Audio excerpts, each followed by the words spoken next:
Bueno, ahora José María Martín Cibantos y Rocco Corselli van a impartir la conferencia sobre la Alcazaba. José María Martín Cibantos es profesor titular de Historia y Arqueología Medieval, coordinador de MEMOLAG, Laboratorio de Arqueología Biocultural de la Universidad de Granada.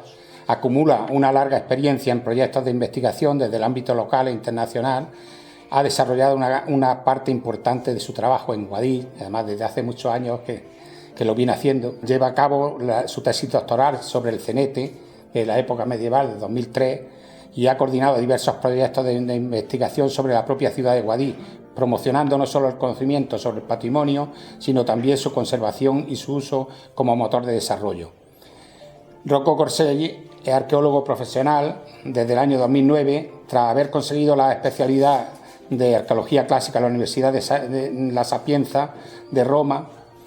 En el año 2012 trabaja en distintas ciudades de Italia, en particular en Roma como arqueólogo de campo, y en los años de 2012 a 2018 desarrolla su actividad profesional en Granada y Sicilia como técnico investigador.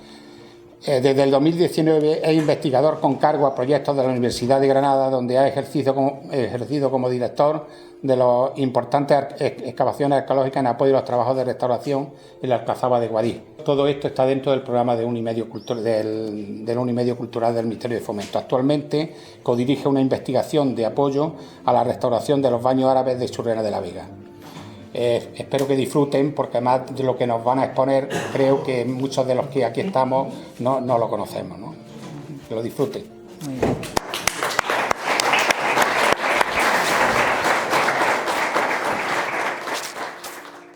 Yo soy José María, y para el que no me conozca, aunque ya he venido unas cuantas veces aquí a Guadix, y el Rocco Corselli, como nos presentaba antes Pepe, era los dos miembros del laboratorio MEMOLAB de la Universidad de Granada. Yo mi papel de coordinador de ese laboratorio, y lo que vamos a presentar van a ser en realidad una parte un poco de resumen de intervenciones, sobre todo principalmente de la intervención última en la Alcazaba de Guadix, que acaba de terminar hace muy poquito y que de hecho está todavía en fase de estudio, de análisis de materiales, de elaboración de informe preliminar, de memoria, y que esperamos que todavía nos vaya permitiendo confirmar e incluso dar alguna reinterpretación nueva, y además intentar situar la propia Alcazaba de Guadix desde el punto de vista histórico, desde el punto de vista urbanístico y territorial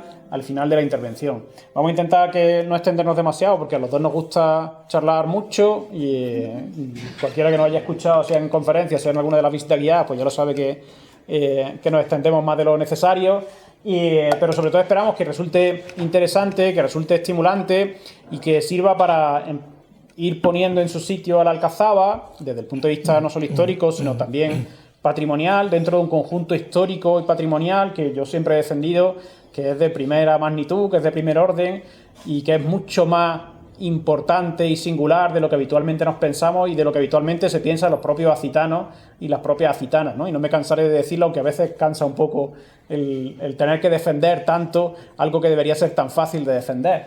Y a partir de ahí, espero que se vea bien en la pantalla, y las imágenes, sobre todo cuando Rocco vaya explicando los resultados de la intervención arqueológica. No hace falta que ubiquemos dónde está la Alcazaba, pero sí es muy importante que recuerden que está situada en uno de los vértices que marca ese triángulo de la Medina de Guadix, que tienen ahí señalada con esa línea en rojo que va marcando la muralla de esa Medina, que es una ciudad que se refunda en el siglo XI, en época azirí, en época taifa, y eso va a tener ya una significación muy importante, tal como veremos después al hablar de las conclusiones y de la interpretación histórica. Pero pueden ver también el volumen que ocupa la Alcazaba en relación con la propia Medina, y la forma que tiene esa Alcazaba, que va a resultar también muy significativa para ir entendiendo su evolución. Aquí, en esta línea, en estas trazas tan sencillas, puede verse ya no solo los componentes, sino a partir de esos componentes una parte importante de la evolución histórica, que luego veremos con algo más de detalle.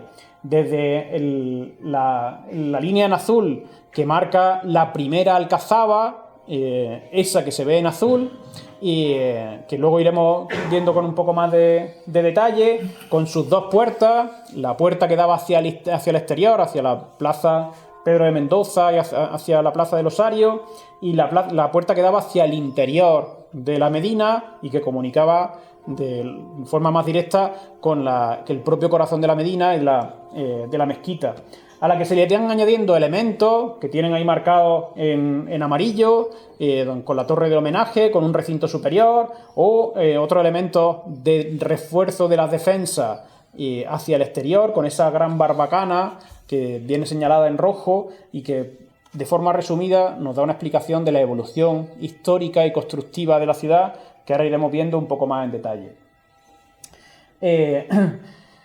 La historia de la investigación sobre la Alcazaba, desde el punto de vista arqueológico, pues ya va cogiendo solera, y de hecho pues las primeras intervenciones que se hacen en el recinto superior, en el año 86, que dirige María Raya de Cárdenas, pues van a empezar a marcar los inicios y los primeros descubrimientos dentro de la Alcazaba, que en ese momento no se entienden demasiado bien y no se interpretan del todo bien. Ahora hemos tenido la oportunidad de poder excavarlo por completo, como se verá, o las intervenciones que en el año 2005 se hacen en el entorno de la Torre Puerta, que ahora se ha restaurado a propósito de los deslizamientos y de las grietas que se abrieron en su momento, y que hacen nuestros compañeros Encarnación Reyes y Vilar Sarmarroco, o los inicios de las intervenciones arqueológicas que empezamos a hacer nosotros en el año 2007 y 2009, de la mano de EPSA. De hecho, pues ahí estaba Pepe Era a la cabeza dentro del programa del proyecto que en su momento hubo de parque arqueológico, que se encargó al arquitecto Rafael Soler y que luego pues, fue al final superado o cambiado con la intervención del 1,5% cultural, que es el programa que se desarrolla actualmente por parte del Ayuntamiento de la ciudad. Pero a partir de ahí empezamos a plantearnos cómo evolucionaba la Alcazaba y cuáles eran sus fases constructivas, y empezamos a proponer algo que pueden ver, de hecho, y que tienen disponible en la página de patrimonioguadix.es, estas reconstrucciones que se hicieron como parte de un trabajo de fin de grado de la Escuela Técnica Superior de Ingeniería de Edificación, de Arquitectura Técnica, que ya desde el año 2013 nos empezaban a mostrar cómo iba siendo esa evolución. Y a partir de ahí empezamos a hacer un análisis detallado, que ha sido una de las claves para ir entendiendo esa evolución, la estratigrafía mural, la superposición de elementos constructivos, de fases, de fábricas, de distintos materiales, a lo largo de todas las estructuras que componían la Alcazaba, y que fueron parte del trabajo de Jorge Rouco Collazo, y miembro también del Memolab, por un lado para su trabajo de fin de máster y por otro lado como parte de su beca de iniciación a la investigación. Y esto nos fueron dando las claves para poder entender mejor cuál había sido esa evolución, y además para poder dar una información que entendemos que fue muy importante para la redacción del proyecto de intervención que ha dado lugar a la primera y a la segunda fase, esperamos que también la tercera, de intervención en la Alcazaba, con cargo al presupuesto del 1,5%, ahora el 2% cultural del Ministerio de Fomento y ahora de Transporte, en fin, y con todos esos cambios que han ido sucediendo a lo largo del tiempo. Todo esto nos ha ido dando claves para, como decía, para ir entendiendo mejor la Alcazaba. Sí, no, todavía tiene un par de... En la primera fase de intervención, ya digo, de esto no vamos a hablar ahora para poder concentrar en las novedades. Una de las cosas que me ha llamado la atención, pues fue la que es más visible después de la restauración, que es el acceso a la Alcazaba por la puerta que comunica la Medina con la fortificación, y que en su momento, en el año 2007, cuando hicimos la primera intervención para ese parque arqueológico que estaba programado, planteamos que ahí debía haber una puerta, y efectivamente, donde estaba el antiguo portillo y las escaleras que subían al campo de fútbol, pues había antiguamente una puerta monumental, construida, levantada en el siglo XI, que se conservaba muy bien, con las dos torres que la custodian, pero en la que pudimos ir viendo que había una mayor complejidad, que se demostró con esta primera fase de intervención del 1,5% cultural, de manera que se iban acumulando las defensas, los recodos, los muros, para hacer cada vez más compleja el acceso a la Alcazaba, y eso daba una idea de la importancia histórica que la propia Alcazaba había ido adquiriendo con el tiempo, pero también de cómo el tiempo había ido generando cada vez un mayor volumen y complejidad constructiva a la Alcazaba. Y aquí puede verse el ejemplo de ese acceso con 5 recodos y 4 puertas que llegan a acumularse a final de época nazarí y que se mantendrá después durante el periodo de ocupación castellana. Y con eso llegamos a la segunda fase de intervención dentro del 1,5% cultural, un proyecto de restauración que se ha interesado, que ha actuado sobre el recinto superior y sobre la torre puerta, que estaba apuntalada hasta hace muy poquito tiempo y que es lo más visible desde fuera del cambio del aspecto de la Alcazaba. Creemos además que se ha quedado particularmente bien y que da una idea además de cómo era el color de la real y original de la Alcazaba. Es algo que está pasando en otras fortificaciones, en la Alcazaba de Almería, por ejemplo, también, ¿no?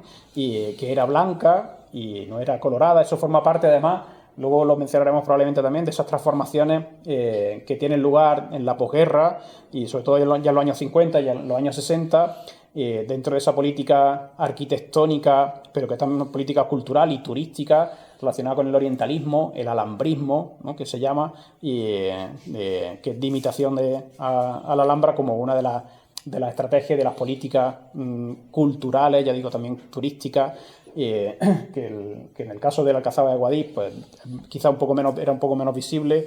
En el caso de la Alcazaba de Almería o en el caso de la Alcazaba de Málaga es algo realmente impactante, ¿no?, esa transformación.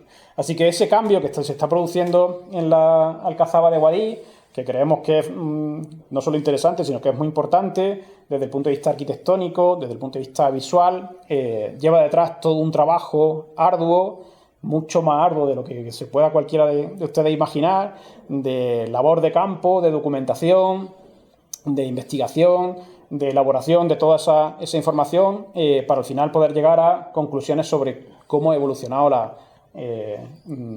Alcazaba y además para poder dar información útil de cara a la restauración. Y esa es la labor que ahora le dejo a Rocco Corselli, que ha sido el director de la intervención en campo y que ha estado sufriendo allí en campo, y que probablemente lo habrán ido escuchando más de una vez algunos de ustedes en alguna de las visitas guiadas que se han ido haciendo. Vale. Gracias. Y vamos a hablar del segundo proyecto de esta noche, que empieza en el año, como ve aquí, empieza en el 2022 y ha terminado en julio de 2024. Ha durado 2 años este proyecto. Estaba previsto 14 meses y ha durado 2 años. Prácticamente hemos cavado nosotros como arqueología hasta el mes de mayo pasado. Ininterruptamente hemos cavado y hemos prácticamente excavado toda esta colina que ve aquí en la imagen, que esto era el proyecto redactado, tanto el primero que el segundo, por Isabel Bestué y su colaboradora Cañone Gallardo y Rosario Campo, Carmona Campo. Nosotros como arqueólogos estuvimos en la primera fase, segunda fase y también la arquitecta. Y eso es importante porque ya en la primera fase hemos ido aprendiendo y conociendo la Alcazaba y la dinámica iniciativa, la dinámica estructural, toda una serie de elementos que luego nos ha ayudado a interpretar todo lo que ha ido saliendo en la parte del recinto superior, que era el objeto de la intervención. También se preveía excavar aquí en la parte, no sé si se ve, el mouse no se ve, ¿no? El puntero no ¿se ve? Sí. He liado. Sí, está liado pardo. Aquí arriba en la parte de la torre, de la puerta noreste, estaba previsto también un ensanchamiento de la excavación de 3 metros por toda la longitud, que son casi 14 metros, y al final, como ha salido de todo y más en la parte que hemos cavado, esa parte se ha quedado sin intervenir. Como se ve aquí en el proyecto, había que sacar a la luz toda la alberca que ya había salido en parte en la excavación del 86, buscar la muralla que estaba totalmente oculta y que ya en este proyecto prácticamente la había pillado en su desarrollo, y excavar la torre dentro y fuera, la terraza y el eje central de la torre puerta. Cuando hemos empezado era a final de julio, inicio de agosto, la empresa ha colocado la máquina, la retro, con una grúa dentro de la alcazaba porque todavía no teníamos ni una vía de acceso para entrar en la alcazaba. Entonces hemos empezado con la máquina y con seguimiento arqueológico a quitar toda la parada contemporánea, las instalaciones deportivas del seminario menor y todos los niveles superficiales que se habían acumulado prácticamente en el último año de abandono del recinto superior. Y pronto, por debajo de los niveles de terreno acumulado a partir del año final de los 90 hasta el día de hoy, hemos encontrado ya la cata del 86, cata excavada con método Wheeler, dejando testigo entre una cata y otra. El proyecto preveía juntarla y excavar toda la alberca y todo lo que había alrededor de ella. A poco hemos ido bajando ladera abajo y hemos excavado con una potencia que en algunos casos ha pasado los 9 metros de profundidad. Al lado de la torre del homenaje la media ha sido de 5 o 6 metros y aquí en la parte delantera, sí, 9, incluso en alguna parte hemos llegado a 10 metros de profundidad excavando todos los días por prácticamente casi 2 años, con 6 operarios y 2 arqueólogos. Conmigo estaba un topógrafo, siempre constantemente, y en unos pocos meses hemos pasado de esta situación, que esta es una foto del área de intervención, una foto del invierno anterior, que prácticamente no había cambiado nada, a esta otra situación. Hemos localizado la muralla que sabíamos que existía, se sabía, pero no se sabía, no se conocía exactamente el trazado. Hemos encontrado la puerta con sus 2 torres que la protegen y otra torre aquí desaparecida, y hemos encontrado toda una serie de estructuras también y que no pensábamos de encontrar de la época cristiana, que se adosan en todo este recinto que ahora ha sido restaurado, ha sido reconstruido en su mayoría para que el adventor, el visitador entienda toda esta estructura que hemos sacado a la luz. También aquí faltaba toda esta parte de calle, aquí que ve a la izquierda, donde hay las tres personas, que prácticamente esto es lo que se ha excavado en mayo, y donde ha salido ulterior estructura, ulteriores crujías que demuestran una continuidad del insediamento hasta toda la época medieval. Y esto es la ortofoto de toda el área investigada. Aquí no está del todo actualizada porque, como ve aquí en la derecha, hay toda una plancha de hormigón que sería toda la plancha del hormigón del campo de tenis de la fase del seminario menor. Aquí a la derecha hay todo el sondeo de Bilal del 2005 que hemos vuelto a limpiar, a documentar, la torre puerta que hemos excavado tanto en la terraza como en el interior, y luego se ha añadido también este otro sondeo que ve aquí en la parte baja, que hemos tenido que hacer, no estaba previsto, pero hemos tenido que hacer porque era necesario crear una rampa de servicio que todavía que prácticamente se queda por otra obra, cualora se gane la tercera fase, y se ha quedado ahí. Hemos tenido que hacer un rebaje ahí de más de 2,5 metros y que se suma a todo el trabajo que se ha hecho en el resto del recinto superior en su adyacencia, porque prácticamente hemos cavado también casi todo el mismo espacio al exterior de la muralla. Y vamos ahora a hablar de los periodos y fase constructiva para hacer una síntesis, para sintetizar todo lo que ha salido, todo lo que hemos descubierto, porque si no haría falta por lo menos otra hora más para hablar de todo lo que ha salido. Y la historia constructiva de la alcazaba, de esta parte investigada, empieza con la fase almorávide. Como había dicho José María, el recinto exterior, el recinto que da ahora en calle Amezcua, calle Muralla y parte de San Miguel, es del siglo XI, Sirí, ya fechado, ampliamente fechado y estudiado en la primera fase, que se suma a lo estudio previo del 2007-2009. y el recinto superior lo hemos datado a la fase almorávide, primera mitad del siglo XII. A esta fase se asocia la muralla, los dos lienzos de muralla, una muralla que sería el desarrollo oriental porque faltaría todo el lienzo que va hacia calle San Miguel pasando por la torre del homenaje, que probablemente será objeto de la tercera fase o de la cuarta fase, y tres torres, entonces una en el punto donde cumplen este quiebro la muralla y dos torres que protegen el acceso. Y con esta estructura construida de calicanto, aunque son de calicanto, pero los indicios en fase de excavo nos ha llevado a pensar y a reconstruir este alzado como una obra mixta. Un calicanto nella parte baja y calicostrado nella parte alta, distinto della muralla sirí che è solo de calicanto. No sé si este término calicanto, calicostrado, todo lo tenéis claro. Calicanto es con bolo de piedra y cal, calicostrado tiene la costra, el cajón de cal, pero el núcleo es de tierra. Cuando se pierde la costra, se pierde prácticamente todo el elemento, el calicostrado en sí. En este caso es posible que parte se haya perdido por el tiempo, pero en parte se ha perdido por los franceses, que prácticamente han arrasado la muralla.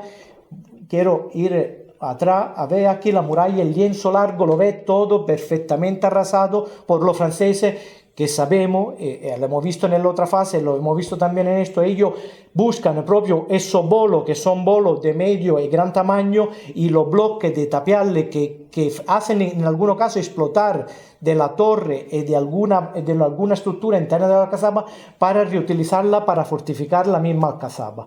Y si la alcazaba de un lado viene vaciada de su elemento en el interior, sí nos ha llegado en parte también gracias a los franceses que la consolidan a lo largo de calle Muralla, calle San Miguel y calle Amezcua.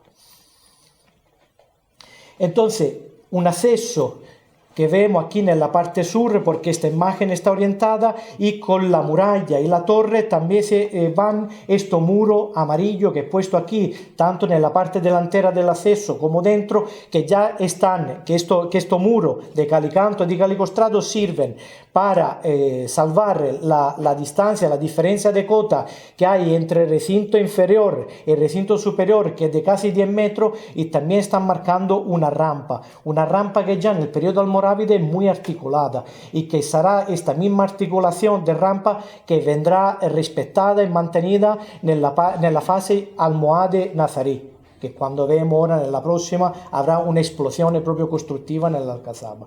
Y con esta fase va una canalización que ve aquí en azul de cal y cantos, que inicia en la parte alta del recinto superior, atraviesa la muralla y va hacia el exterior de la muralla para abastecer toda una parte del recinto inferior.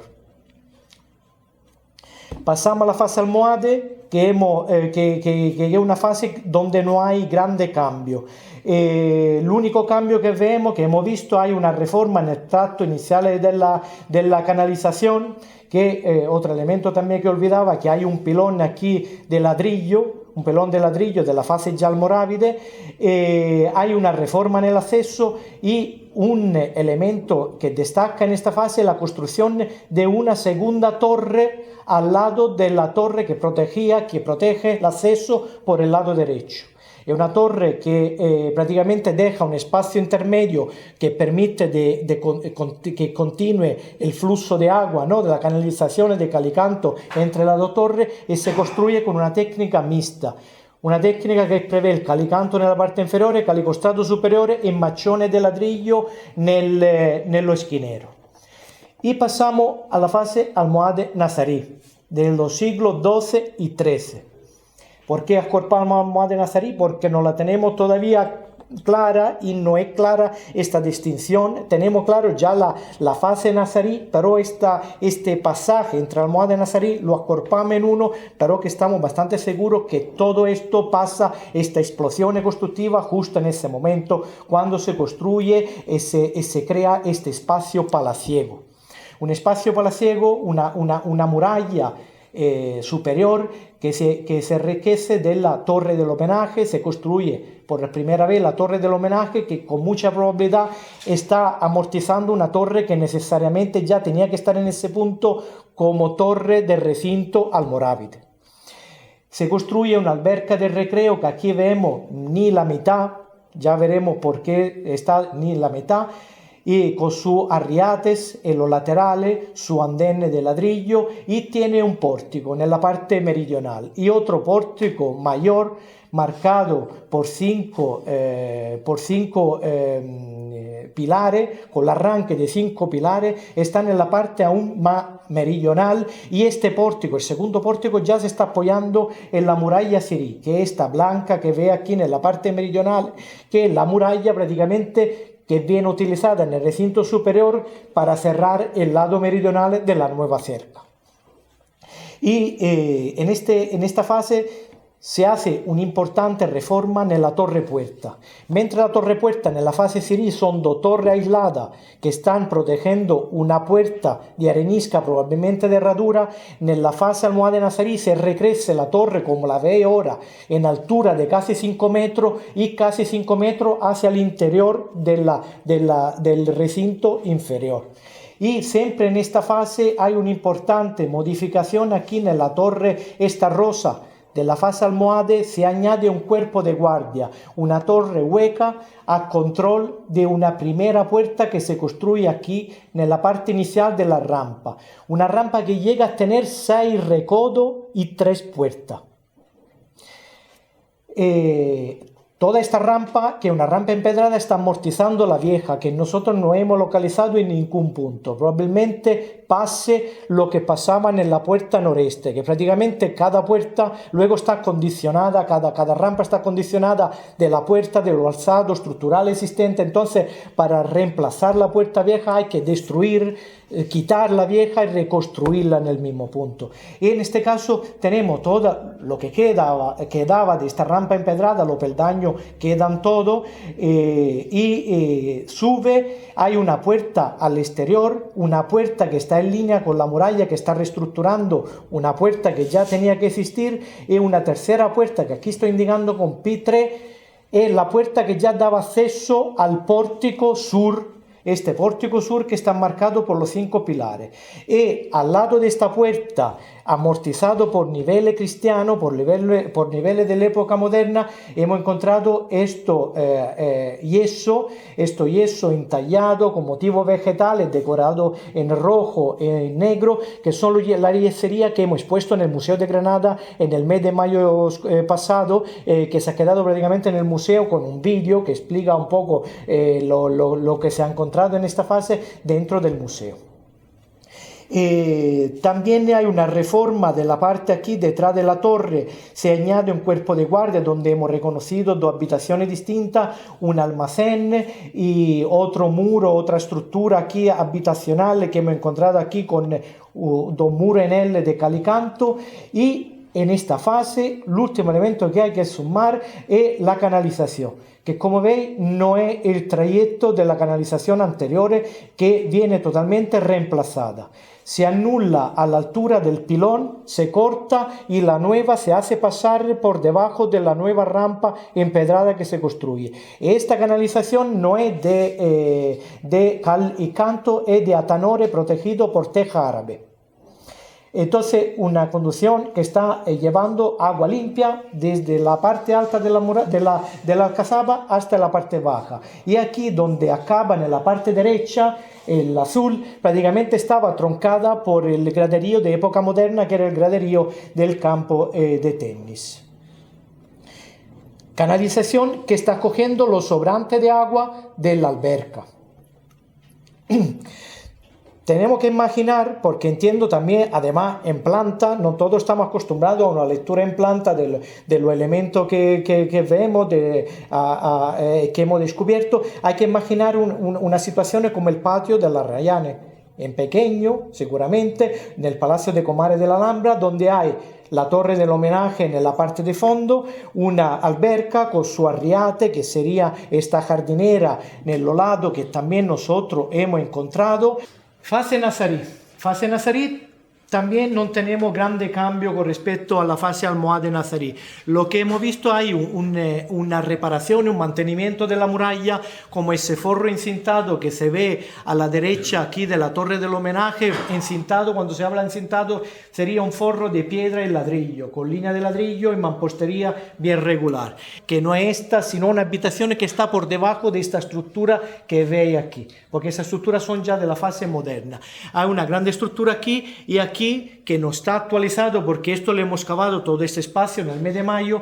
Hemos encontrado dos habitaciones a lo lado de una crujía. Hay un pasillo con ladrillo en espiga y a lo lado de este pasillo hay dos estructuras. Y hay una puerta que se abre en el muro almorávide. Esa estructura no nos dice mucho también por el estado de conservación, pero nos está diciendo algo interesante. O sea que se está construyendo al lado de la muralla, apoyada a la torre. Nos está diciendo que probablemente en época nazarí todo el espacio interior de la muralla nazarí estaba lleno de estructura y necesitan construir al lado de la muralla y de la torre, viniendo menos el aspecto defensivo de esta estructura, porque uno puede subirse al techo de esta habitación y pasar al recinto superior. Y hasta ahora hemos hablado de la fase constructiva y no hemos hablado cómo se alimentaba todo este sistema.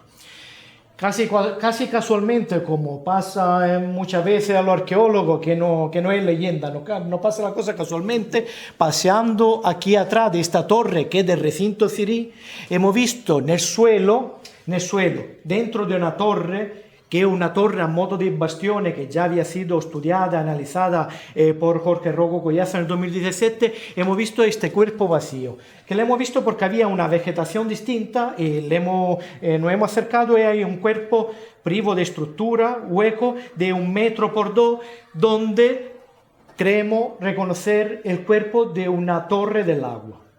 De ahí se alimentaría este sistema, la alberca, el pilón, y aquí en rojo veis tridimensionalmente recorrido almorávide, en azul a partir del pilón, lo otro que está sustituyendo el primer sistema. Y pasa la otra que se ve cómo funcionaba esta torre del agua. Tenía que ser una torre maciza, con dentro este cuerpo hueco, y el agua se subía con una fuerza animal, con una noria, donde estaba una serie de cangilones. ¿Y por qué justo en este punto? Porque aquí pasa una sequía. En la parte, digamos, pegando Plaza Mendoza, pegando a esta muralla, pegando a la puerta, hay una sequía que pasa y esa sequía debía alimentar todo este sistema.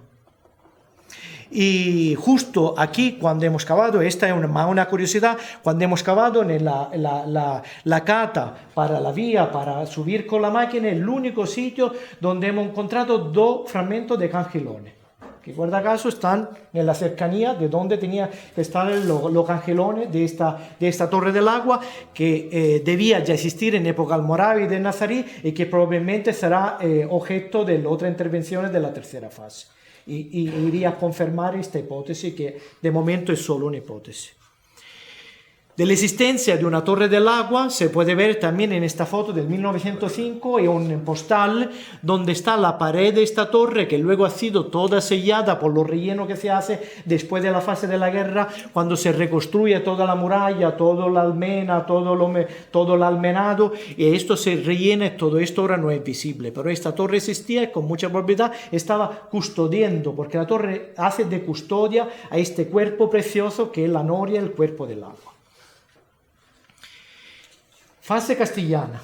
Fase castellana, hemos tenido una sorpresa, porque sabíamos que había una fase castellana, en la puerta noreste la hemos cavado nosotros, teníamos claro la fase castellana de reforma de la torre puerta, y también la fuente siempre de la fase castellana nos indican una fase muy pobre, una fase muy, muy débil, y no, ha salido todo esto que aquí seño en morado. Aparte, otra estructura que ellos habrán amortizado y que no hay grande cambio con respecto a su función original.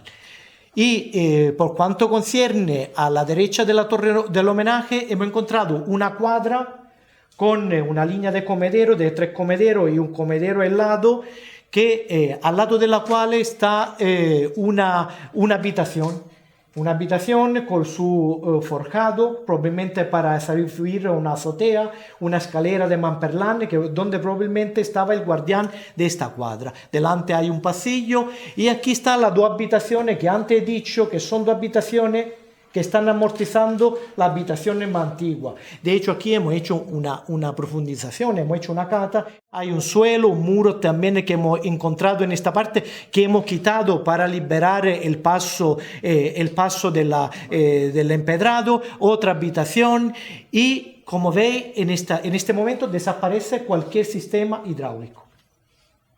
No hay sistema hidráulico, porque está sellado por relleno, por niveles de uso nuevo. No sabemos en ese momento cómo se abastecen los regimientos que están ahí dentro. Y estamos a final de quinto, mitad del siglo XVI. Y de la reforma de la torre, excavando en el interior de la torre, hemos podido diferenciar 3 fases castellanas. Entonces hay una actividad continua de reforma de la misma construcción y de la misma reparaciones que ellos mismos hacen. Y llegan los franceses y que se acuartelan en el Alcazaba entre el 1810 y el 1812. La presencia francesa ya en la primera fase la habíamos constatado en la puerta noreste. En esta fase la hemos podido localizar en la parte meridional del recinto superior, donde construyen un muro de contención para vertir nuevos niveles de relleno y construir un muro aquí largo que traba con este otro muro.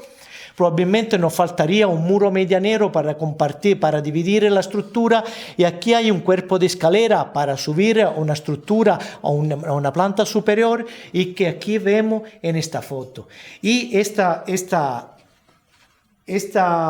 descubrimientos son importantes porque se suman a los restos que he dicho antes que hemos encontrado de tienda napoleónica con su agujero de poste, con su sitio para cocinar, con su hogar excavado en el terreno, que nos harían entender que probablemente en la parte alta, con estructura construida de piedra y de ladrillo, están los oficiales, en la parte baja, control de la puerta, control de la muralla, están el ejército normal, el resto de la tropa. Entonces una sectorialización del mismo ejército que también en parte está dentro de la torre puerta. Y no se puede no hablar de los franceses si no citamos también la puerta que ellos realizan, porque las dos puertas las sellan. La puerta que da a la Medina y la puerta que da al exterior viene sellada por los franceses, que son puertas incómodas para su ejército moderno, para los carros que tienen. Construyen esta. Aquí tenemos el agujero para la artillería, y esta puerta prácticamente ya no existe porque en 2004-2005 ha sido desmantelada hasta esta altura por motivo de seguridad. Último golpe de gracia se lo dan después de la guerra civil, las reconstrucciones de la torre del homenaje, todo esto del sistema almenado y todo esto. ¿Por qué digo golpe de gracia? Porque esto corte se hace en este momento. Se corta toda la alberca, toda la estructura al lado, porque se va a buscar un nivel sólido donde arrancar todas las reconstrucciones de la torre, porque la torre era casi desaparecida. Entonces van buscando el nivel geológico que van apareciendo aquí, que nosotros hemos visto, y luego aquí en otra cata hemos visto que prácticamente si nosotros vamos a excavar de aquí a la torre no queda nada. Está todo excavado. Y aquí igual. Aquí hay un fuerte corte para luego rellenarlo con tierra todo lo que se construye nuevo. Y también tenemos todo este agujerillo de poste que hacen estos ticios de aquí con los niños que utilizan para excavar o para poner arbolicos, que en muchos casos no se han plantado porque no hemos visto ni signos vegetales de las raíces en este agujero, que están crivelando, están rompiendo toda la estructura en esta parte del Alcazaba. Y aparte, puesto la puerta para no crear ulteriores mal de cabeza, esta es la situación del inicio de nuestra intervención. Aquí estamos en el julio de 2022. Estaba todavía la cochera, estaba la casa contemporánea que se ha quitado, estaba el secadero, estaba el andamio que se había colocado en el 2005. Y se había quedado en 2005 porque había habido un terremoto en el 99 que había creado esta fisuración y ahí se había quedado. Esta es la situación de la torre puerta, muchos de vosotros ya la habéis visto. Pasa de esta a esta otra situación y una torre puerta donde se puede ver exactamente toda la fase constructiva. A parer mío, también tuyo, es perfecta, es proprio didattica la torre puerta porque con uno se está indicando la dos torres Siri de cal y canto, aislada, y en el interior hay una puerta, la puerta de arenisca. Las dos sería el recrecido que hacen en la fase almohade nazarí, y tres sería el último añadido medieval que se hace en el momento nazarí. Almohade nazarí, nazarí, y todo el azul con la almena y todo lo peto que se reconstruye son lo que se hace después de la guerra. Todo esto es contemporáneo. Aquí se ve la torre de la parte alta y esta intervención que se hace, este añadido que se hace aquí, que vemos en la imagen anterior, que el número 3, se hace de un lado para construir la puerta, pero del otro lado está creando este elemento de defensa activa, desde la parte alta de la torre, que es una buedera. Ahí se puede echar aceite, flecha, todo para defender la puerta y defender este acceso. Vamos a la otra. Aquí vemos el eje de la puerta como se ha quedado tras las excavaciones, y en el primer recuadro está lo que queda de la puerta nazarí, este cuerpo que se añade a modo de clave. Esto es lo que quedaba de la arenisca de la puerta sirí, y en el fondo está la reforma, la puerta de época cristiana, de la fase cristiana. La puerta también tiene una fase de la guerra civil. Esta fase se pensaba hasta ahora que era de lo napoleónico, y hemos visto que durante la guerra civil se crea un espacio embovedado e lucido. ¿Cómo hemos podido fechar esta construcción, esta modificación? Con esto que hemos encontrado, toda esta revista que hemos encontrado en los reveles de relleno que hacen, y sobre estos rellenos construyen la bóveda y construyen todo este espacio. Son revistas, son como casi 20, hay muchas son novelas del ideal, luego hay cultura sexual, comunismo libertario, anomalía del sexo, un medio naipe, y todas las revistas se fechan entre el 34 y el 37. Pasa la otra. También en la pared había frases escritas con lápiz como noviembre 42, y aquí hay Viva la República, mueran los traidores, que sería un lema del periodo, como se puede leer en este diario republicano independiente del 1938. Y siempre en esta fase de la guerra civil, creemos poder escribir también este tablero de juego que está recortado en la terraza original de la torre puerta, que tenía que ser un pasatiempo de los vigilantes, y además que este tablero fuese también cubierto con una estructura precedera, viene marcada por una serie de agujeros de poste que todavía quedan y que se han quemado, entonces queda solamente los agujeros de poste en la terraza. Bueno, como ven, la Alcazaba tiene mucha historia, mucha más todavía de la que Rocco nos ha resumido en un ratito, y son muchas las estructuras y las fases que se van acumulando y que hemos ido pudiendo descubrir a lo largo de todos estos años, y sobre todo a lo largo de las dos grandes fases de intervención ligadas a los proyectos de restauración de la fortificación. A mí me interesa por lo menos dar algunas pinceladas en relación a estos 4 elementos, la fase histórica, el papel en el territorio, el valor e importancia patrimonial y las perspectivas de futuro. De manera muy rápida, como decía al principio, la Alcazaba aparece ligada a la refundación de la ciudad de Guadix en el siglo XI. No hay ninguna fortificación anterior al siglo XI, ya una cosa que tenemos muy claro desde hace tiempo, ni de época omeya, ni tampoco de época clásica.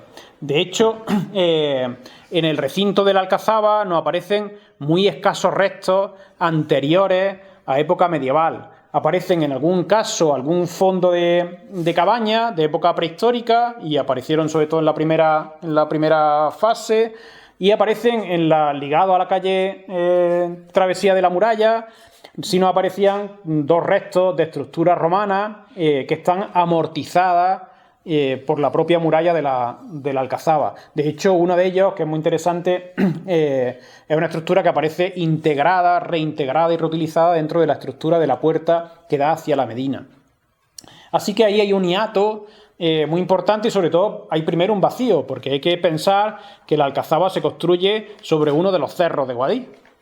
Y hay que pensar que eso era un cerro igual que cualquiera de los otros cerros que hay alrededor, en el barrio de las Cuevas o en el barrio de la Magdalena. Y ese era el aspecto que tenía eso antes de que se construyera la Alcazaba. Ese era el aspecto que tenía muy probablemente en el momento de ocupación argárica, del poblado argárico, y ese es el motivo por el cual no se ocupa, ese espacio no se ocupa ni en época ibérica ni en época romana, más que en el pie de ese cerro, al menos hasta donde hemos podido ver con la investigación actual. En el siglo XI se construye un gran recinto, como hemos visto, que es muy sencillo, en el sentido de que solamente tiene un recinto con sus torres adosadas, torres que son macizas en su mayor parte y que tiene dos entradas, como decía, una hacia el exterior y otra hacia el interior de la medina. Entradas que, sin embargo, tienen un aspecto ya monumental desde el principio por estar defendidas por dos torres cada una y que tienen unas rampas que eran ya espectaculares porque había que salvar unos desniveles muy importantes para poder subir a la Alcazaba desde calle Ibáñez y desde fuera, desde la plaza de Pedro de Mendoza, y eso supone no solo salvar los desniveles con las rampas, sino defender también esas rampas y que desde el principio tenían ya unas estructuras defensivas en recodo, que fueron una de las cosas también novedosas de la primera fase, y novedosas digo no solo en el caso de Guadix, sino novedosas desde el punto de vista estructural en cuanto a las defensas de época medieval. Pero una de las cosas que falta desde el principio es un aljibe, ¿no? Y cualquier castillo, cualquier sitio donde hayan visto un castillo, pues tiene un aljibe. La Alcazaba de Guadix, que es una alcazaba enorme, no tiene aljibe. Lo tiene seguro, pero no sabemos todavía dónde está. Y sería una de las piezas interesantes a buscar en el futuro, independientemente del estado en el que se encuentre. Y es probablemente una de las piezas que podamos poner en relación con lo que Rocco nos explicaba del circuito hidráulico, de abastecimiento hidráulico, además de que el aljibe se pudiera llenar también, que es una cosa habitual, con el agua de lluvia. Y además, una de las cosas que también tenemos claras es que la construcción de la Alcazaba es una construcción oficial de la dinastía Cirí de Granada, del reino Taifa de Granada, que se hace en Tapial de Calicantos, como explicaba Rocco, que es una fábrica que utilizan los ciríes como una forma de representación de su poder. Y así se construye la Alcazaba Cadima, la Alcazaba Vieja de Granada y las murallas de la Medina de Granada, y así se construye el castillo de Alquife y el castillo de Escariantes y el castillo de Cabrera y toda una serie de fortificaciones que hacen los ciríes directamente, que hace el Estado. Es una forma de representación del poder central, del poder del Estado, que además utiliza sillares a soga y tizón en las esquinas, sillares que son piezas reutilizadas del teatro romano. Muy probablemente las últimas piezas que se reutilizan del teatro romano cuando Antonio López descubre las fosas ya de expoliación de las cimentaciones del teatro, que son retallados para imitar las fábricas omeyas para darle continuidad al poder del Estado cirí. Y además, la refundación de Guadix y la construcción de esa alcazaba como representación del Estado supone una reordenación territorial muy importante que aquí no vamos a explicar, pero es el momento en el que podemos muy probablemente decir que aparece la tierra de Guadix, ¿no? Lo que luego se ha ido denominando y se conoce como comarca y como la tierra de Guadix.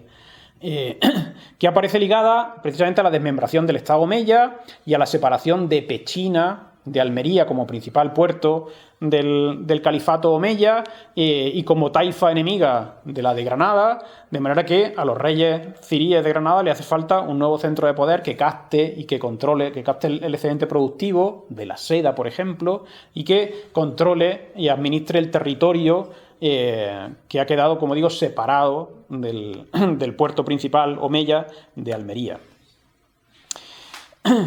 Pero ya en el siglo XII empiezan las primeras reformas importantes. La primera y más evidente, que nos explicaba muy bien Rocco, es que dentro de la alcazaba aparece un segundo recinto. La alcazaba se divide en dos y aparece un recinto superior, separado netamente, claramente, del recinto inferior. Y esa separación no va a ser probablemente baladí, sino que, como vamos a ver en las fases posteriores, va a ser el lugar de residencia y de representación del poder con la construcción de ese palacio, que es posterior a época almorávide, pero muy probablemente esa separación ya nos está marcando ámbitos distintos en los que el Estado se reserva una parte para su residencia, para la residencia del representante del Estado, del gobernador nombrado por el Estado central. Y además se crea una barbacana, una antemuralla o falsa braga, que está ligada a esa torre del agua que nos explicaba Rocco, pero también a otras defensas que pudimos ver en la primera fase, que ya pudimos analizar mediante la estratigrafía mural, y que es la misma barbacana que va rodeando a la ciudad de Guadix, a la propia medina de la ciudad de Guadix, y que la va reforzando y que se ve muy bien por ejemplo, en la zona del barrio latino, donde aparece la muralla y donde la barbacana está muy bien representada.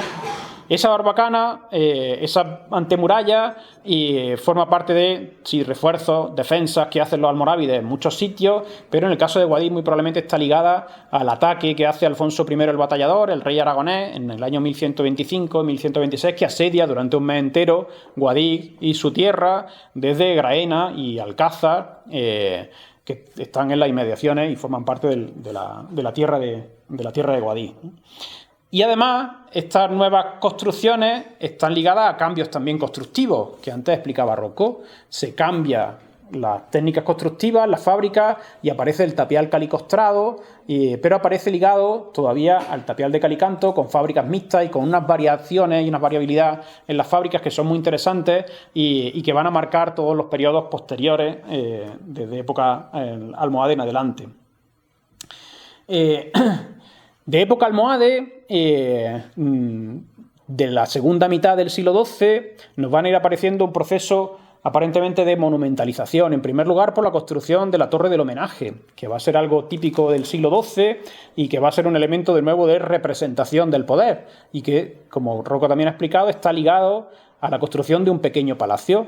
Es decir, que la torre no está aislada y la torre no es un elemento defensivo en sí mismo o solo defensivo, sino que la torre es principalmente un elemento de representación que está ligado a ese palacio y que está ligado a la residencia del poder. Y eso también va a ser muy importante porque va a marcar unas nuevas formas de relación y cambios en la ordenación del territorio, en la organización territorial entre el mundo urbano y el mundo rural, con una mayor penetración del Estado, de la capacidad del Estado de penetrar en el mundo rural directamente desde las ciudades, sin necesidad de tener grandes castillos en el territorio, en el ámbito rural, ¿no?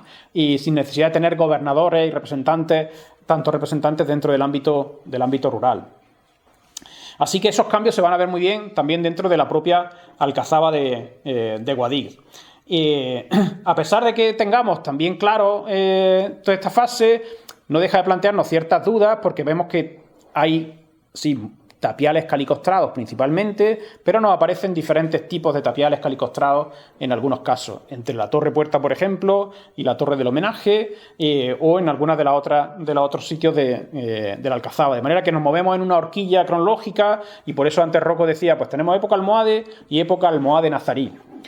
La época almohade es la segunda mitad del siglo XII, pero en realidad tenemos luego un periodo convulso y un periodo algo más ambiguo de final de época almohade, desde la batalla de la guerra de las Navas de Tolosa, desde el 1212 hasta la consolidación del reino nazarí, que no será en 1236 con el Tratado de Jaén, sino que tardará todavía más.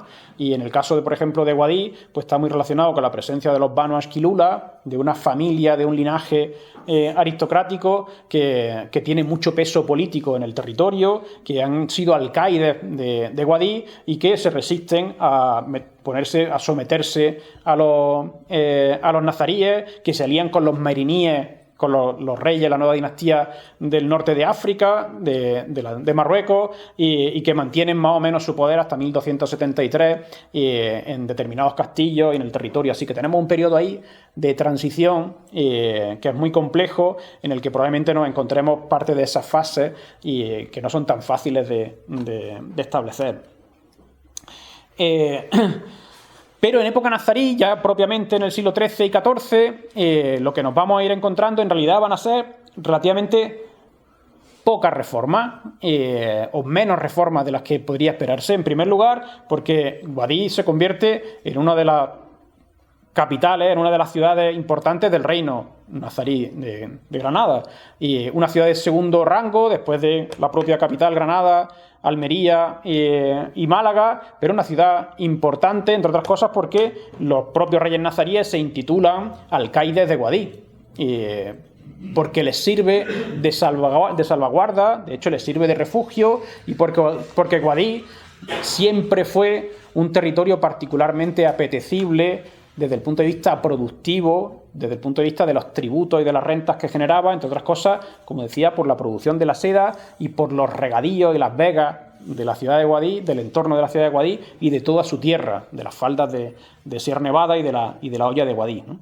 Y nos aparecen, en muchos casos, pues tímidas apariciones de mamposterías concertadas, de mamposterías encintadas, como nos mencionaba antes Rocco, haciendo algunas reformas, haciendo algunas remodelaciones parciales, pero no grandes transformaciones dentro del recinto de la Alcazaba, aparentemente, que sin embargo da la impresión de que, también como decía Rocco, se va viendo cada vez más colmatado de estructura y parece que ya va faltando espacio, incluso pues parte de la estructura se van pegando a la muralla del segundo recinto. Una de las cosas que ha ido revelando las intervenciones de la primera y de la segunda fase es que, al contrario de lo que pensábamos antes de empezar todas estas intervenciones, en época castellana hay un momento de ocupación que es breve, porque dura desde 1489 hasta mediados del siglo XVI solamente, pero que va a ser más intenso de lo que pensábamos. Con la rebelión de los mudéjares en 1490, la población musulmana se la expulsará de la Medina, del recinto amurallado, y serán obligados a vivir fuera, en los barrios exteriores, muy probablemente con la expansión del barrio de Santa Ana, pero también del barrio de las Cuevas o en las alquerías de los alrededores. Y Guadix empezará a vivir una transformación urbanística, arquitectónica, muy importante, que es la que podemos ver hoy en su rico patrimonio en el centro histórico, pero también aparentemente eso habría significado que la Alcazaba perdía una parte de su función defensiva. Lo que no hemos encontrado es que hay una serie de obras que son muy importantes, que muy probablemente se concentran todavía en época de los Reyes Católicos, en las dos puertas, que son reforzadas, en algún caso también con la aparición de troneras, es decir, que van mostrando también el cambio en la poliercética, en el uso de la artillería, ya con la llegada de los Reyes Católicos, de una artillería pesada. Pero lo que hemos ido viendo es que hay cuadras, no solo una, sino al menos dos cuadras, que hay espacios de habitación y de cocina, y que ahí hay una pequeña guarnición de la que sí que tenemos noticia que debía existir y que debía tener su plaza, porque existen sus oficios y se les pagan sus dineros. A mediados del siglo XVI, cuando ya en época de Felipe II se hacen las visitas a las fortalezas del Reino de Granada, y se ve que en la mayor parte de esos casos pues ni está el alcaide, ni están los oficiales, o han subarrendado esos oficios, y los castillos aparecen abandonados. Y esa es la situación que nos aparece en el mediados del siglo XVI, en esas visitas en la Alcazaba de Guadix, un castillo que ya está abandonado, donde aunque teóricamente hay una guarnición, esa guarnición no está, ni se la espera, y lo que aparece, y de hecho aparece incluso en la descripción, pues que hay unas ballestas oxidadas y unas espadas oxidadas, y una de las cosas que hemos ido encontrando en estas dos fases han sido unas ballestas oxidadas y unas espadas oxidadas, que son muy interesantes, que son de época castellana. En este caso, en esta fase, dos espadas, ¿no?, que están en proceso de restauración. La siguiente gran transformación, y con esto vamos acabando, nos la encontramos en época napoleónica. En primer lugar, como decía Rocco, porque existe la necesidad de transformar las ruinas de un viejo castillo medieval en un campamento militar moderno, de un ejército moderno, no solo con sus cañones y con sus carros, sino de un ejército profesionalizado, ¿no?, moderno. Y nos hemos ido encontrando un montón de transformaciones que son interesantísimas desde el punto de vista histórico y que son singulares y única, porque prácticamente en ningún otro sitio se han ido pudiendo documentar estas fases de ocupación. Porque arqueológicamente no han interesado o porque, como en muchos casos hemos podido ver, son trazas mucho más endebles de lo que cabría esperar. Agujeros de poste para esas tiendas de campaña, por ejemplo, o reformas que se hacen en una situación de peligro y en una situación de, diríamos, casi de asedio, donde tienes una población que es contraria a ese ejército, y lo que hace ese ejército es refugiarse dentro y reutilizar todos los materiales que puede. Y por eso lo que hacen es allanar y reutilizar materiales, enrasando las murallas y las torres para intentar ganar cuanto más espacio posible dentro del recinto, y construyendo solo aquello que les es estrictamente necesario, no solo para mantener las murallas o para, como digo, enrasarlas, sino en el caso de esa puerta con ese arco escarzano que se demolió en torno en el año 2006, que en realidad fue una pena y yo creo que una gran pérdida para Guadix, y poquito más, ¿no? Llama la atención que, sin embargo, no nos encontramos materiales asociados a esas fases y no aparecen elementos relacionados con esa ocupación militar, elementos metálicos que cabría esperar, o de cocina, aunque sí aparece mucha cerámica de época contemporánea, que probablemente en parte se puede asociar a esa ocupación napoleónica. Lo que nos ha aparecido en la primera fase, además, que nos apareció algún botón y restos de casaca, de tejido. Tejido, ¿no? De tejido. En la zona que está justo detrás del Palacio de Peñaflor, que aparece después, justo después, o algo después, asociada al primer cementerio de Guadix. Allí estuvo instalado el primer cementerio de Guadix, que es una cosa que pudimos documentar en un plano del Palacio de Peñaflor, que se conserva en el archivo de Écija, que es de 1870, un cementerio que duró relativamente pocos años antes de que se hiciera el cementerio actual. Es posible que ese cementerio fuera todavía herencia de época napoleónica y que las propias tropas napoleónicas enterraran allí a los soldados muertos, ¿no? A sus difuntos, y que a partir de ahí hubiera una continuación. Pero no podemos decirlo con seguridad. El caso es que tras esa ocupación hay un abandono de nuevo del castillo, un abandono de la fortificación. Pero sabemos que, al menos durante la Guerra Civil, hay un puesto republicano que hemos podido documentar gracias a ese hallazgo absolutamente excepcional de las revistas, que están perfectamente conservadas, como si se hubieran enterrado ayer, que nos ha permitido también pues hipotizar que efectivamente al menos la torre puerta se utilizó y se reutilizó durante la Guerra Civil, durante el periodo de guerra, y además de los bombardeos que sufrió la ciudad de Guadix. Pero después de eso empieza otra gran transformación, que es la que le da la imagen actual, o la imagen hasta ahora que tenía hasta ahora la Alcazaba, cuando el edificio, el inmueble es cedido al obispado de Guadix y se transforma en parte del seminario menor de Guadix, de hecho en el patio del colegio, y luego también en parte en aulario, y a partir de ahí intervienen regiones devastadas, aunque no hemos podido encontrar documentación dentro del archivo de los archivos en Madrid sobre las actuaciones que hace regiones devastadas en la propia Alcazaba, pero sí hemos podido documentar. Obviamente se sabe cuándo se hacen esas reconstrucciones de la Torre del Homenaje, de parte de la merlatura, etcétera, etcétera, y además de todos esos cortes que hemos podido documentar, que son muy interesantes, que nos describía Rocco, que son además una obra muy importante de movilización de tierra, que destruyen una parte de los restos, y para los que muy probablemente se utilizan trabajos forzados durante una parte de esa movilización de tierra y de las obras que se hacen. Y ahí es donde se termina de allanar el terreno. No todo el terreno lo allanan las tropas napoleónicas, ellos hacen una parte. Ahí se termina de allanar el terreno pues para construir el campo de fútbol, la pista de baloncesto, la pista de tenis, después el aulario que había allí, y los baños, etcétera, etcétera, que es la parte que ya una buena parte de los accitanos y de las accitanas han visto, o bien porque estuvieron en el propio seminario estudiando, o bien porque lo han visto después viendo jugar al Guadix Club de Fútbol, o en cualquiera de las actividades que se hacían allí dentro. Y a partir de ahí, pues en el año 2000, se produce la adquisición de nuevo de la Alcazaba, que era un bien público que se dio a la Iglesia después de la Guerra Civil y que fue comprado de nuevo por el Ayuntamiento de Guadix. Y a partir de ahí empieza y enlaza con la historia del proceso de intervención y de recuperación de la ciudad de Guadix, de la Alcazaba de Guadix. Así que, de forma muy breve, podemos decir que la Alcazaba es la representación del poder en cualquiera de esas épocas que hemos ido diciendo, hasta que empieza su proceso de abandono, la representación del poder dentro de la propia ciudad de Guadix, que se constituye desde el siglo XI como rectora, como cabeza podríamos decir, cabeza de partido, como cabeza de un territorio, que es el que luego vamos a ir conociendo como la tierra de Guadix. Ya desde el siglo XI, y podríamos decir hasta la actualidad.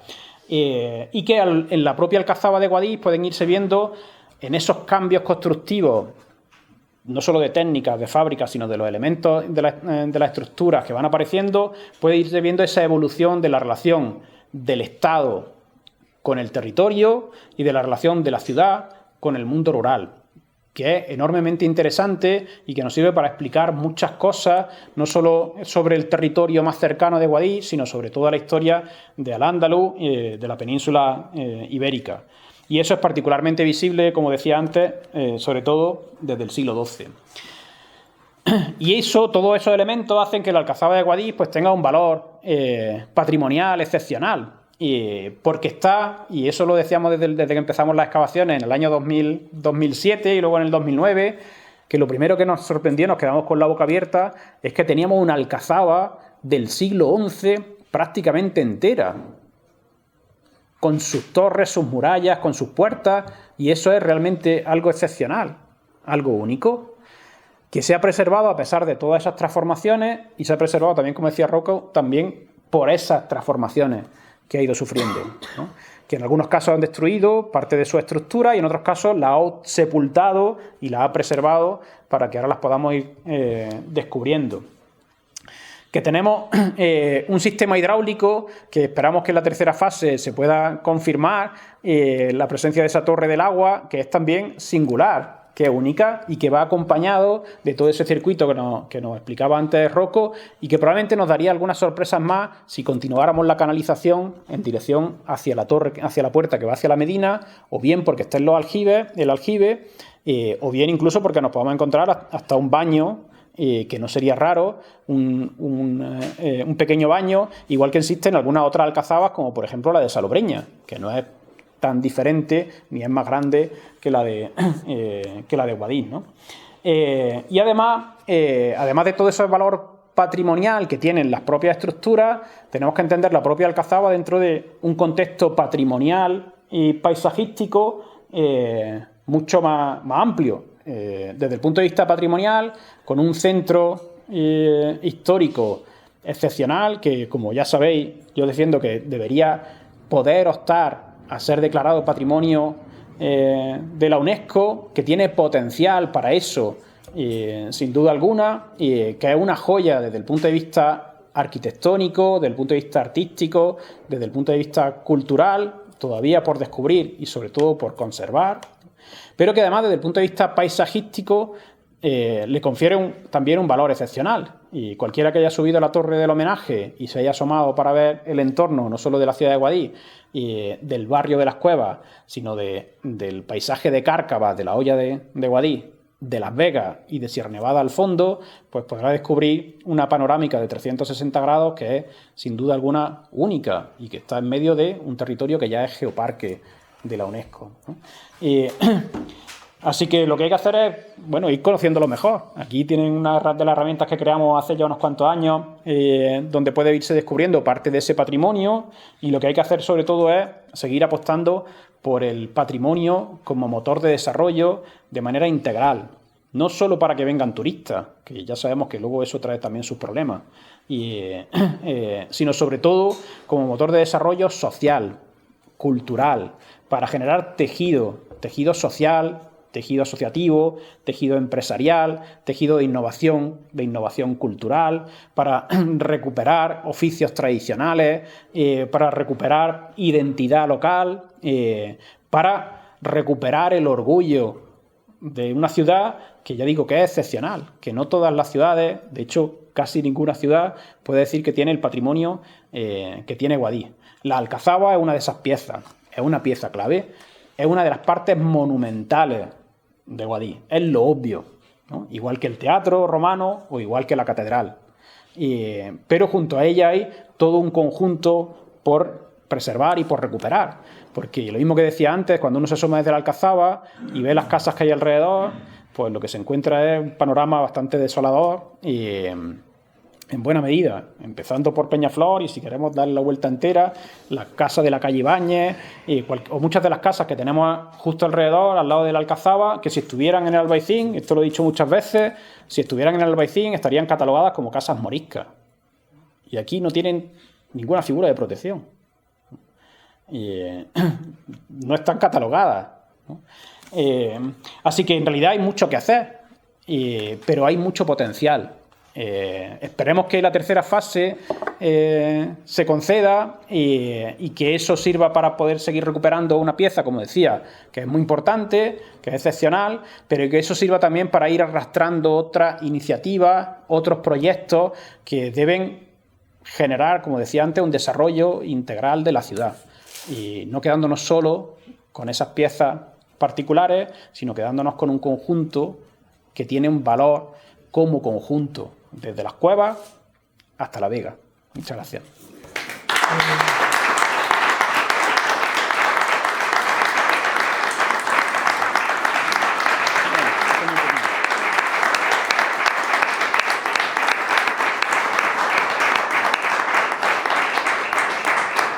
Sí, si queréis hacer alguna pregunta. A él. ¿Dónde estaba la puerta que hicieron los franceses? Justo al lado de la torre de puerta. Se ve, todavía está al arranque.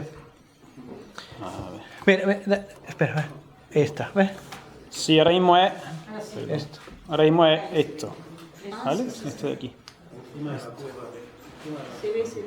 Esta Sí, esa es la cueva de David, ¿no? Sí, arrasada hasta la altura del atronero. Y esta tenía que tener un camino aquí, hacia abajo, una rampa hacia abajo. Y Claro. luego se ha cortado con la construcción de esta cueva. Claro, eso lo que nos está diciendo es que todas esas cuevas que hay ahí se construyen después de la ocupación napoleónica. Y, comentado que había construcciones que se empezó en el siglo XI y anteriores eran íberas o agáricas. ¿Los romanos no hicieron nada de eso? no, de hecho no hay ni ibérica ni romana. Que es una de las cosas que una de los tópicos que en su momento con las interpretaciones que hace fundamentalmente Carlos Asenjo Sedano, con toda la importancia que tiene su investigación, pero que desde el punto de vista material no hay ningún tipo de prueba por ahora de que dentro de lo que es el recinto de la Alcazaba hubiera habido ninguna ocupación ni de época romana ni de época ibérica. Ya digo, hay dos estructuras que están justo en la muralla de calle Travesía de la Muralla. ¿Vale? Mira, aquí de hecho se ve, está en amarillo. Esto que está marcado en amarillo es parte de un edificio romano, de un edificio además grande. Y fíjense la altura que tienen esos muros. Estamos justo en la puerta por la que se accede actualmente para las visitas.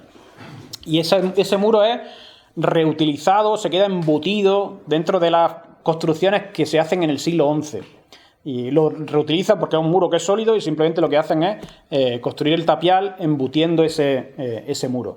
Pero lo que tenemos de época romana es solamente eso y un muro de vivienda casi seguro, pero pasa que es un trocito solamente, pero es mucho más pequeño, que está además justo debajo de la muralla en la misma calle Travesía, ya donde se estrecha, ¿no?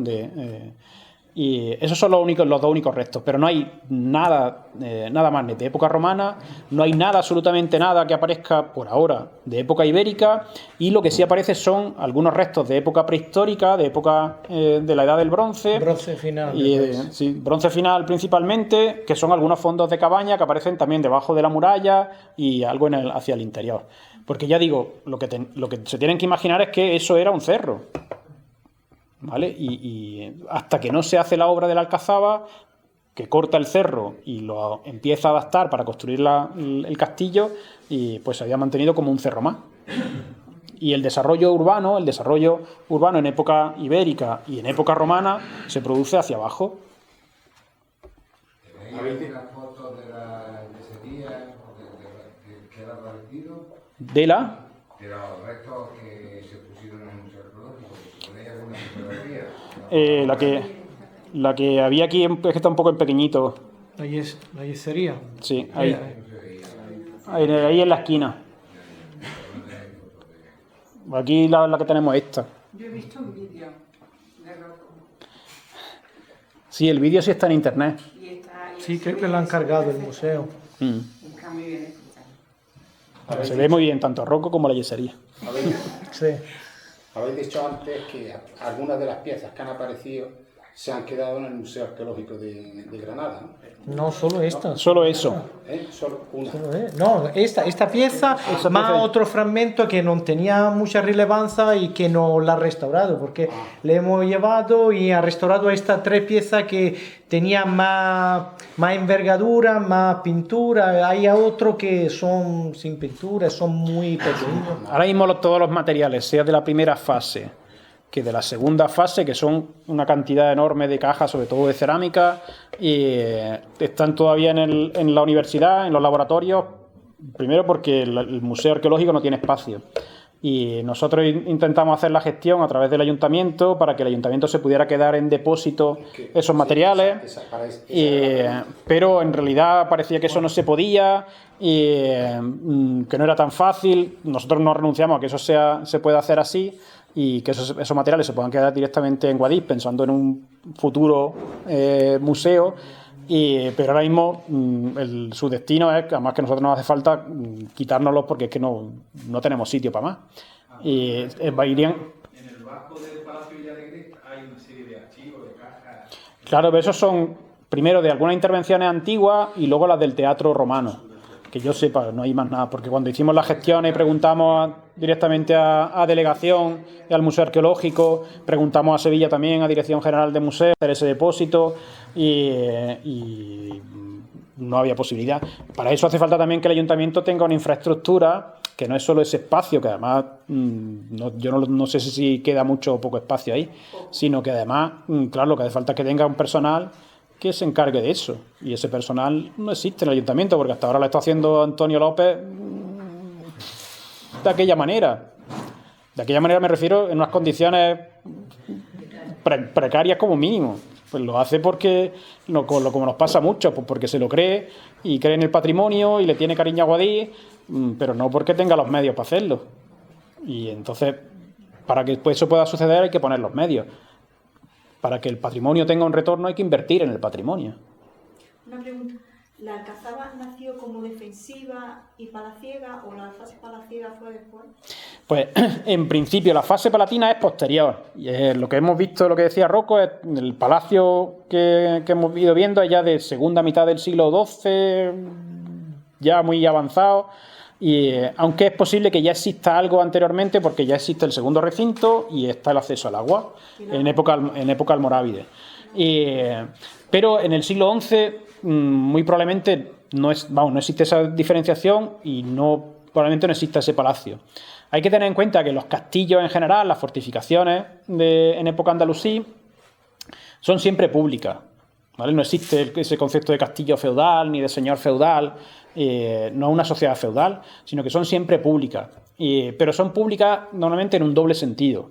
Son públicas porque pertenecen al Estado y el Estado nombra un representante, que normalmente es el alcaide en el caso de los castillos, pero son públicas también porque pertenecen a la comunidad, ¿no? A la comunidad en general, que es la umma, a la comunidad de un lugar, que es la aljama, la aljamia, ¿no? Y pertenecen a la comunidad. En primer lugar, porque la comunidad contribuye a la construcción de esa fortificación, no poniendo materiales que cuestan dinero, sino poniendo fuerza de trabajo.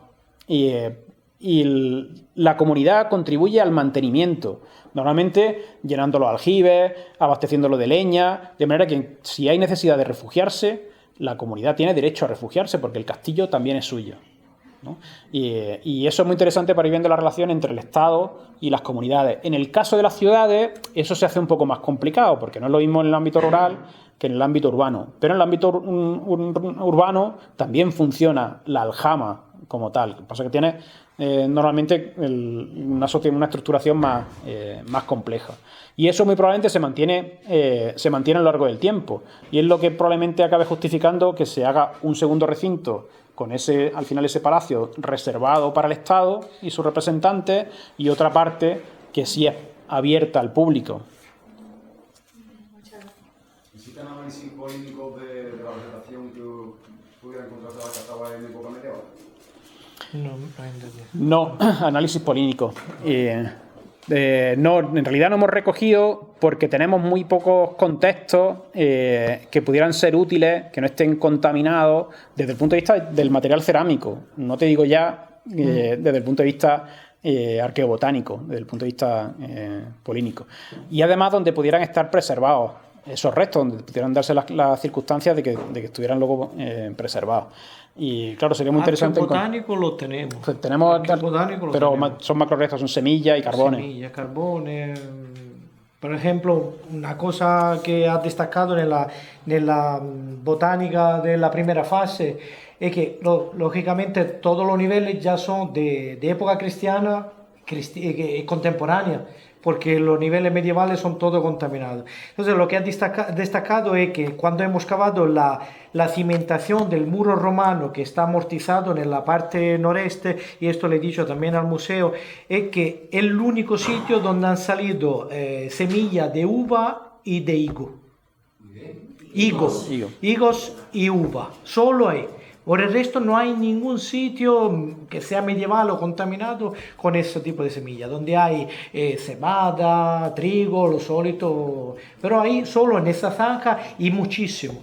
Que eso que demuestra que además la cerámica era muy cerrada, era todo el siglo I después de Cristo.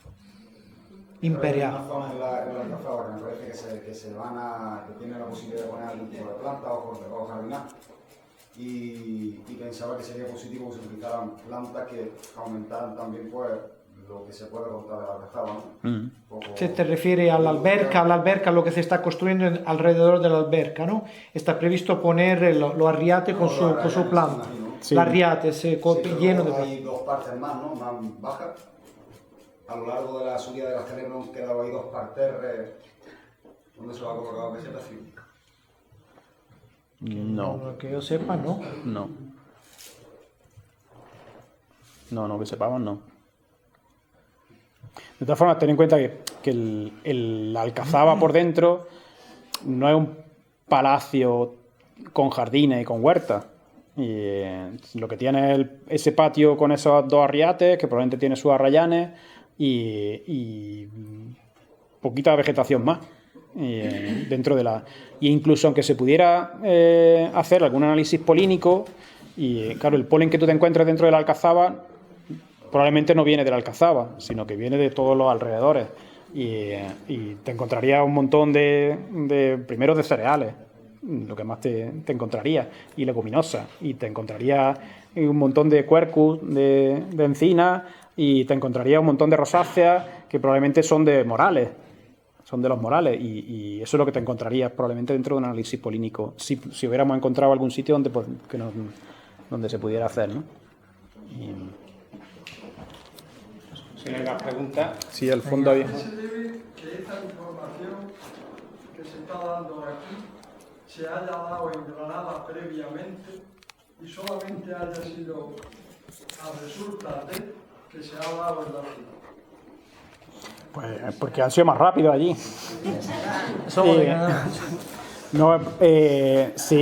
Primero se hizo allí en el Museo Arqueológico porque formaba parte de los ciclos que hace el Museo Arqueológico, y fue una petición que nos hizo la directora del museo, no solo en el caso... De hecho, iba a decir que la pieza era como pieza del mes, Sí. como pieza extraordinaria descubierta en el último año en la provincia de Granada.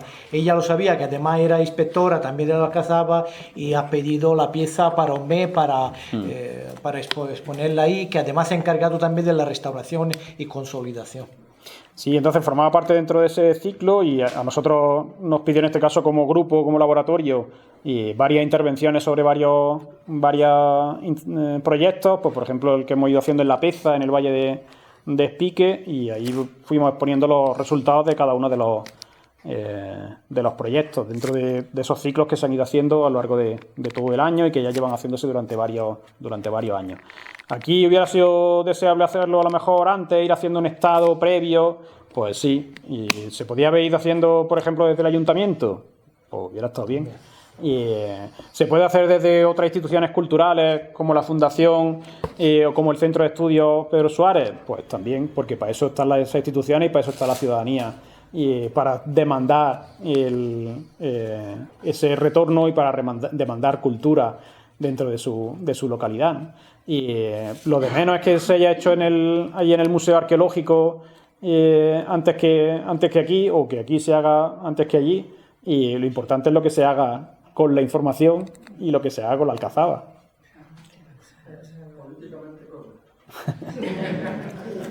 Ahora se le va a hacer entrega de un ejemplar del libro, que digo porque no se vayan y nos vamos pasando, ¿vale? Y muchas gracias por la... Muchas gracias.